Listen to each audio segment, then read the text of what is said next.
Hi guys, good morning. It's 9 a.m. and it's our third day here in Chiang Mai, Thailand.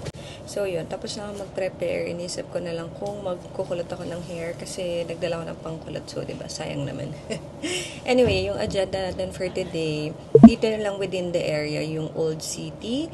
Doon may mga temple din doon na yun yung mga medyo usual na temple nila na structure kasi diba yung pinuntahan natin yesterday sa Chiang Rai, very modern yung mga designs. Here naman sa Chiang Mai, sa Old City, yung mga temple nila yung usual na nakikita natin na temple.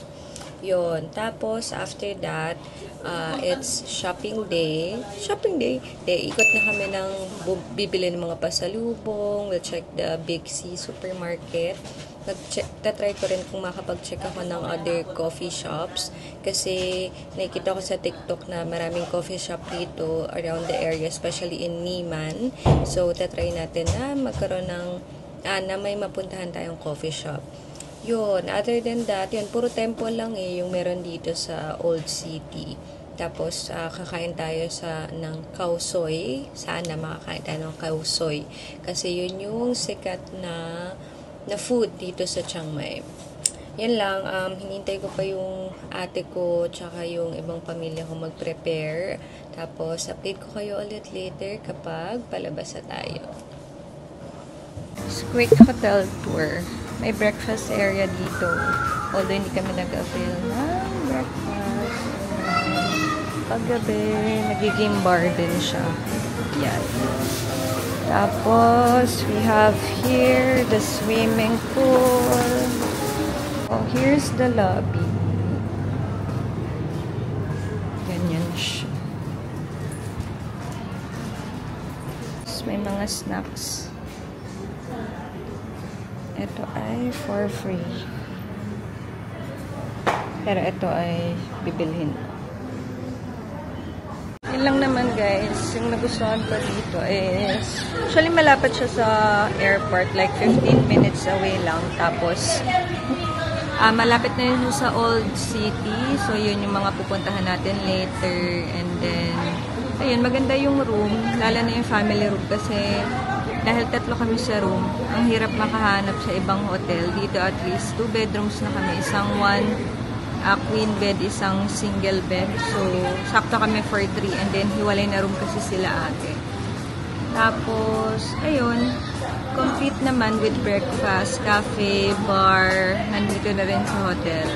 So, if plan nyo na mag-book dito, super recommended ko tong hotel. Ang con ko lang pala dito is walang malapit na 7-Eleven, yung as in lalakarin mo na lang. Parang ang may malapit dito is mall. Yung Maya Shopping Mall ata. Later puntahan natin siya. But yun nga, kung nakaasa kayo sa 7-Eleven, wala gaano here. So, pwede naman, bago kayo bumalik ng hotel, daan na kayo ng 7-Eleven. But yun lang, may mga kainan around here, pero hindi namin na-explore pa. Kasi yung mga nahanap ko sa TikTok, yung mga pinupuntahan namin. Yan lang. But, again, super recommended tong hotel na to, especially for family. Here's the neighborhood. Tahimik naman siya. Tapos, ito yung labas ng hotel. Yan. So, wala na kami rent ng car ngayon. Nag-book na lang kami ng Bolt. So, nabi ko na.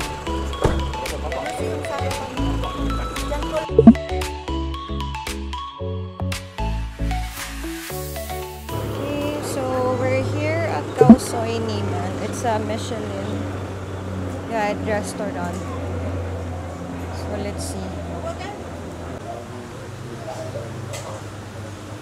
Meron silang outside or alfresco dining. Meron din silang sa loob.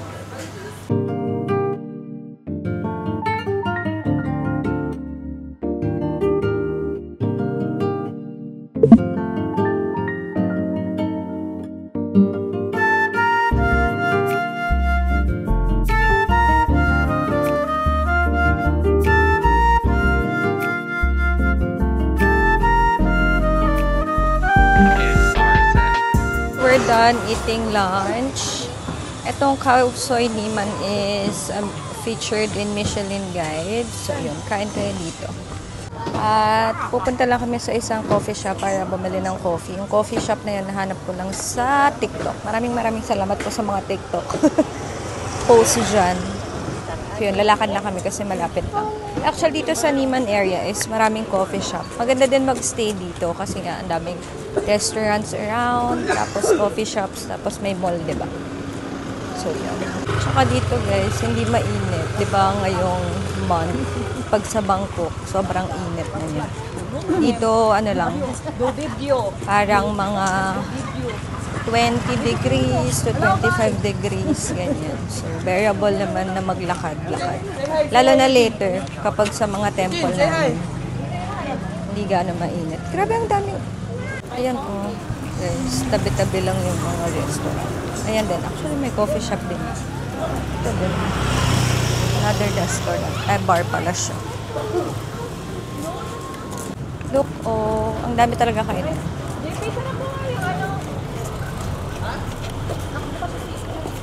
Wow.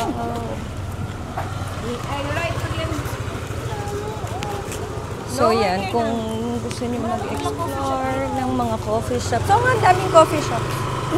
Kainan. Pwede kayo sa Niman area. Uy, ang ganda. Pasok nga tayo mamaya. Nice coffee shop around the corner.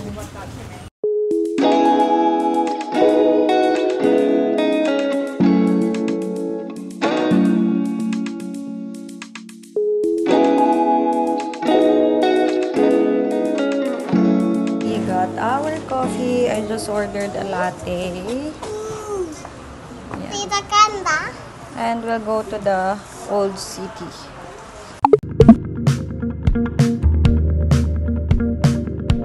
We're here at our first stop, yung Tapay Gate. Tapay Gate.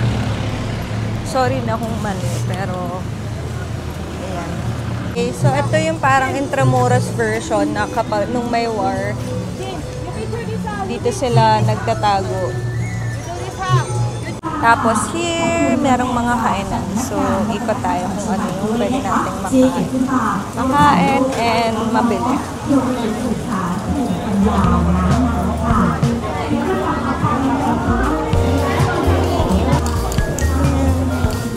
Kung gusto nyo mamili ng ibang pasalubong, meron dito sa area na to.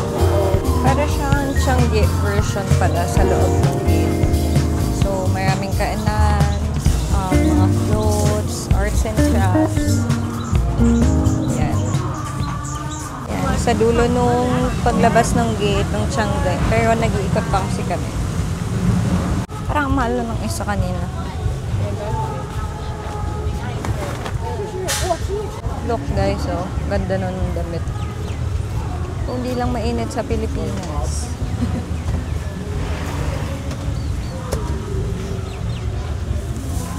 Ganda ng mga damit dito guys. Pero medyo pricey siya. Like ito, 590 baht.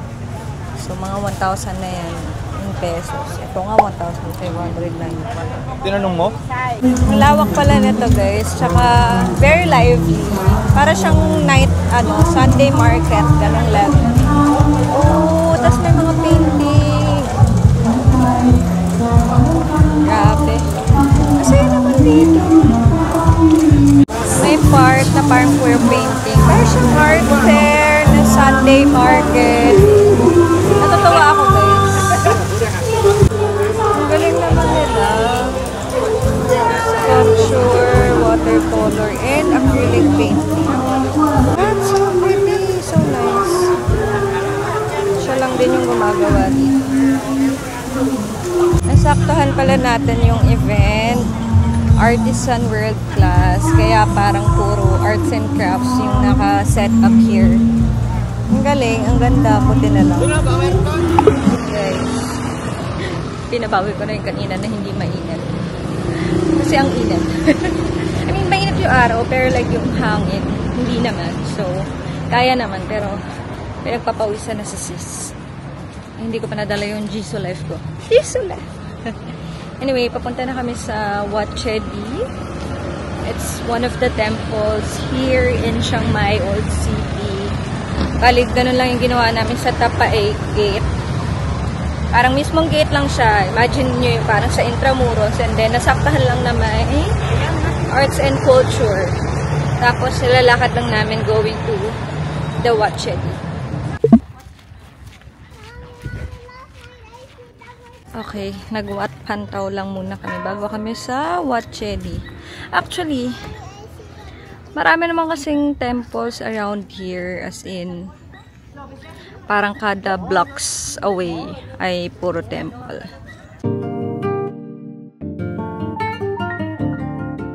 Guys, we are finally here at Wat Chedi Luang. Again, kung pupunta kayo dito and papasok kayo sa mga temple, you need to take off your shoes.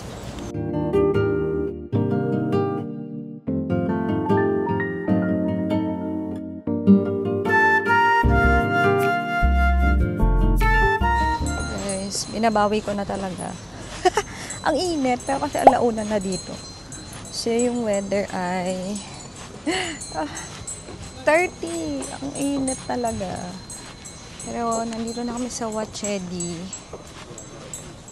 Mayroong entrance fee of 50 baht for foreigners. Tapos, yun, you need to take off your shoes lang kada papasok ng temple. Medyo mas malaki siya. Marami kang mapupuntahan dito. So, here's the other part of the temple. Itatanong ko muna kung ano siya. Ano siya? Okay. Temple pa rin siya, pero parang ito yung part ng mga wall, ng gate kanina. But this is very old, so bawal na siyang pumasok. Bawal na siyang pasukan. Ito yung itsura niya ng buong temple. Yan. Pero dahil sa war nga, nasira-sira na. Ito na yung itsura niya ngayon. 'Di ba? Yung sa taas is wala na. Yung war nila is against Myanmar. Tapos yun nga, dati gold daw 'yan. Lahat 'yan gold. Yung taas gold. So nawala na siya dahil nga kinuha ng mga taga Myanmar nung war nila. Year of the pig ako. Pig siya. So lalagay mo lang ng golf. I'm Year of the Pig. Year of the Pig. Tapos, ididikit mo lang. Ay, nadikit na. It's a gold. Tapos, ididikit mo lang sa statue.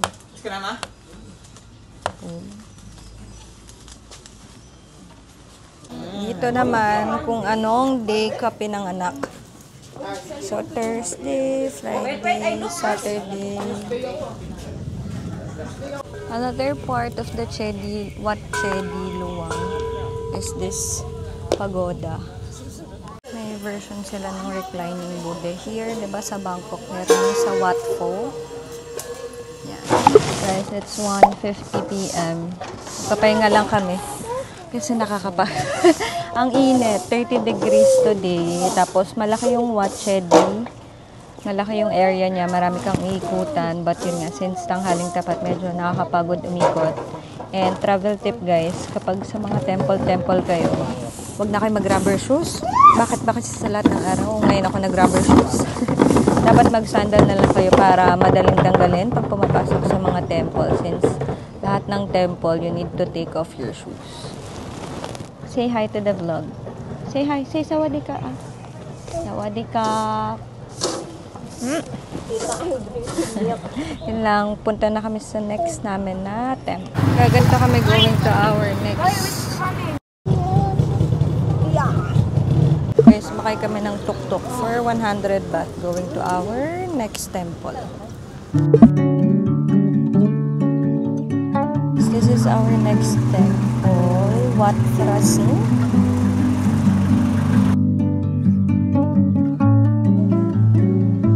Malaking area din pala siya ulit eh. Mga pwede nyung puntahan. So, ikutin lang din namin.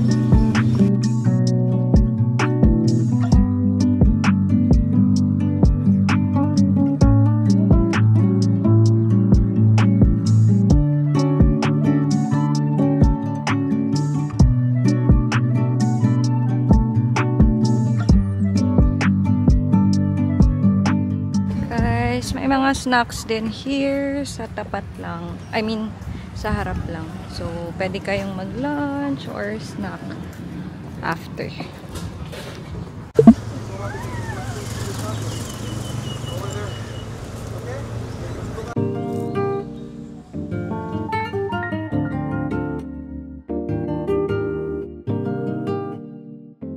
Dito guys, walang entrance fee, only for donation for the improvement of the temple. Tapos, minsan may mga water dispenser. So, pwede ka mag-refill ng water bottle. Free yan. Guys, we're here at our third temple, yung Wat Changman. Actually, yun nga, marami namang temple sa paligid, pero ito yung usual na pinupuntahan ng mga tourists. So yun, wala naman siyang entrance fee. As mentioned kanina, only for donation. So yun, ikutin lang din namin ulit and then babalik na kami sa hotel. A little history. Wat Changman was the first temple in Chiang Mai built by King Mangrai in his palace. This is the whole area. And then, may ganitong part sa likod. Yan. There's another part of the temple. But I think, same lang naman siya. So, hindi na ako pumapasok kasi nga, kailangan niya magtanggal ng shoes. Yan. Kakain na lang muna kami bago kami bumalik na ang hotel. Tapos after nun, shopping na tayo.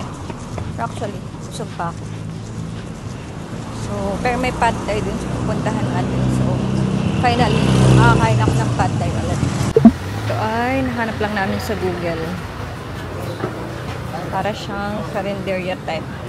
Okay, finally makakain tayo ng pad thai with shrimp for 90 baht. Oh, and then meron din sila.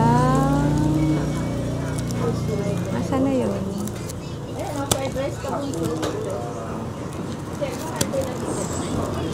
Mango sticker rice for 80 baht.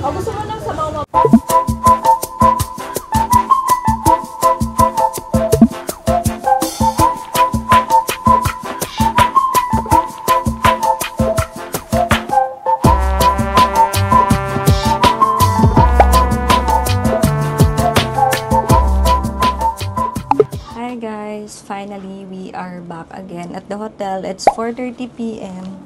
And just ko, buti na lang, nakabalik na kami ng hotel. Ang init sa labas, guys. Parang mga 30 degrees yung init. Although nung umaga, bearable pa. Parang kaya mo pang maglakad dun sa init. Pero nung nilalakad na namin yung sunod-sunod na mga temple, hindi na kaya. Anyway, so parang half day tour lang yung mga temple na ginawa natin. Yung una, yung Tapaay Gate. And then after noon, pumunta na tayo ng Wat Pantao. And then Wat Che Di Luang. Tapos yung sunod is yung Wat Changman. Yun. Actually, yung pinaka na-enjoy ko doon is yung Wat Che Di Luang. Kasi yun yung malaki talaga yung area. Tapos mas marami kang magagawa versus dun sa dalawa.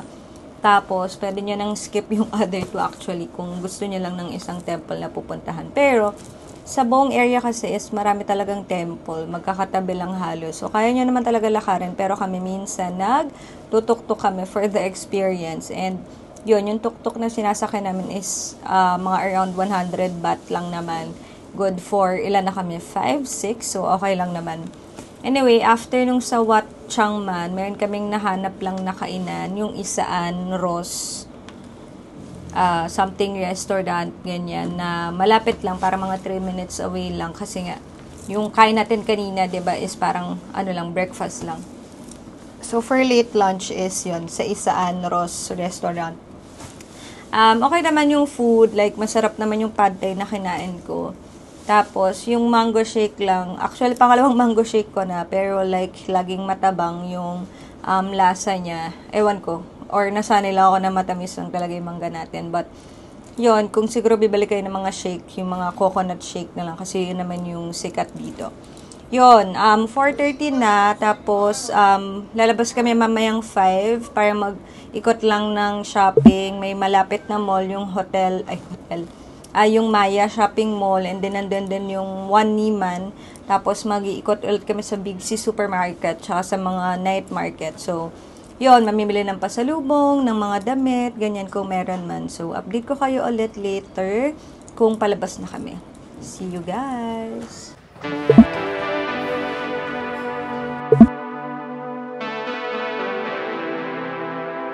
First stop, ang Gentlewoman.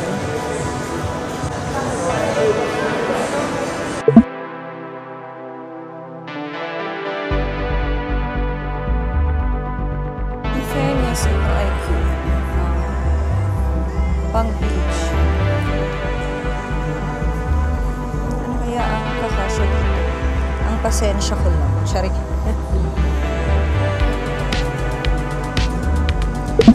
Is 790 baht.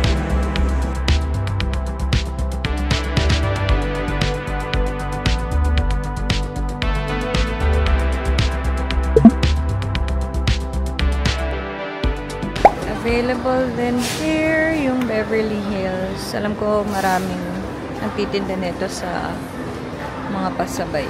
So, ayan. Here, bumili kami ng Beverly Hills na shirt for 199 baht. So, mga around 330 pesos. Guys, nandito kami sa Prem.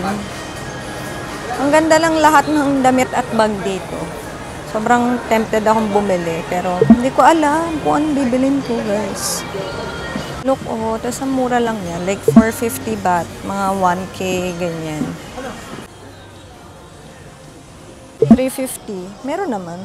Mga 600 pesos. Hindi talaga ako maka-decide. Ang ganda talaga ng mga bag. Tapos, ang mura lang. Guys, ito talaga. Hindi ko alam. Ganda ba? Okay. Binili ko na yung blue na bag. Hindi na nakatiis si bakla. Sobrang torn ko. Iniisip ko kasi kung kasya yung mga gamit ko doon or kung magagamit ko siya everyday. Kasi sayang naman, diba? So, yun. Another budol for today. Okay, lipat tayo sa kabilang mall, yung One Niman. Sana naririnig niyo ako. Pero very lively yung Chiang Mai sa paggabi pala. Parang ngayon lang kami inabutan ng ganitong oras sa Chiang Mai. We're here at One Niman Mall. Para din siyang merong gitnang part na parang Tiangge or bazaar. So, let's see if ano ulit ang mabibili natin.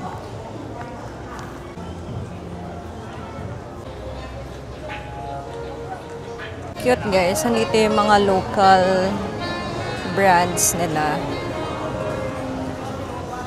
Ang gaganda ng damit talaga nila. Ito guys, may part din sa One Niman na may mga snacks or bilihan ng pasalubong. So, ito yung dati namin binibili, oh. Yung favorite namin. Favorite, tsaka itong, Yakult na lasa. Masarap yan. Bilhin nyo rin yan, guys. Yan. So, parang all-in-one na pala dito sa One Niman.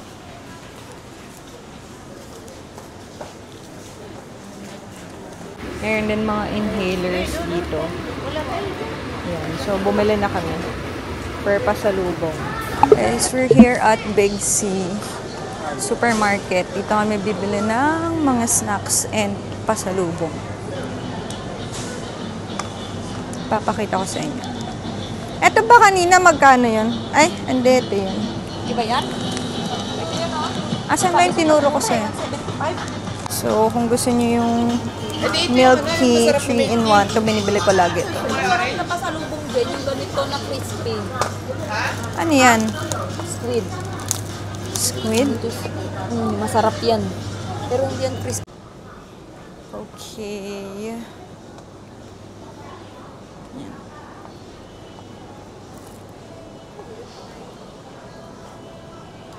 Ang iced tea nila dito ay milk tea din. May nanap akong candy eh.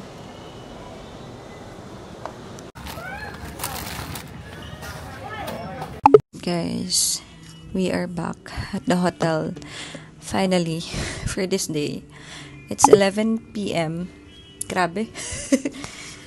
Ito yung pinakamahabang araw na sobrang pagod kami. As in, feeling ko naka 20,000 steps kami today.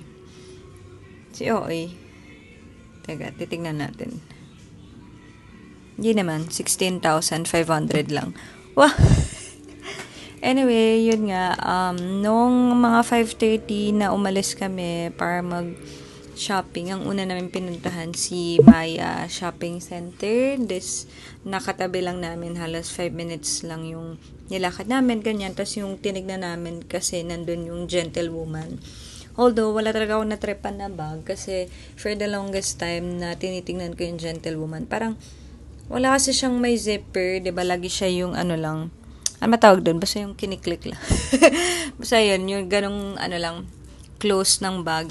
Feeling ko pag ganun, dahil as a commute girly ako, feeling ko hindi siya safe gamitin, ganyan. So, wala ko nabili. Then, umakit kami ng second floor, nandun yung Beverly Hills Polo Club. Hindi ko rin alam, for some reason, parang ang daming nagpapasabay nun. But, mura lang naman kasi siya, to be fair. Tinanong ko nga yung ate ko, ano ba yan? Mahal ba yan sa Amerika? Ganyan. Pero meron na ito sa Philippines. Pero of course, mas mahal ganyan. So, bumili lang ako ng shirt doon. Tapos, meron kami nakitang local shop ng mga bag. Basta, nandun naman yung clip, mapapanood nyo. Ayun, nabudol ako ng bag kasi ang ganda niya. Tapos, ang mura, like 450 baht lang. So, mga around 700, 800 pesos lang siya. So, not bad. Feeling ko naman, magagamit ko siya like everyday, ganyan. Tapos, afternoon, umikot pa kami sa parang Watsons nila, ganyan. Although, wala naman ako nabili kasi hindi ako familiar with their skincare and makeup, ganyan. Then, afternoon, tumawid kami sa kabilang banda lang. Sa kabilang, yung One Niman Center.